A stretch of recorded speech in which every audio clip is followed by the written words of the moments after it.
So I typically, I like to use the chenille needles just because the head is larger and I can use, I don't know if it's my age, I just need to be able to see better.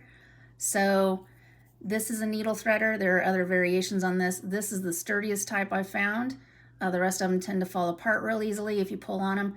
So this is how you thread a needle using a threader. You slide this part through,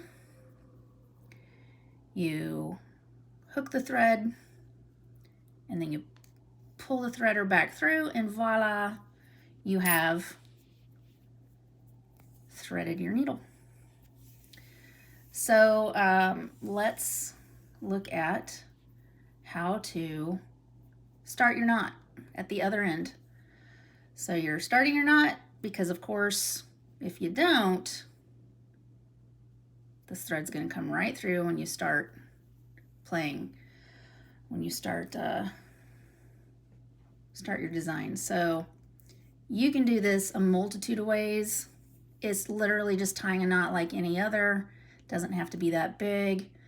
I used to literally just do it like this and then squiggle, squiggle, and pull, and it would create a knot. So you do it however you traditionally have done it.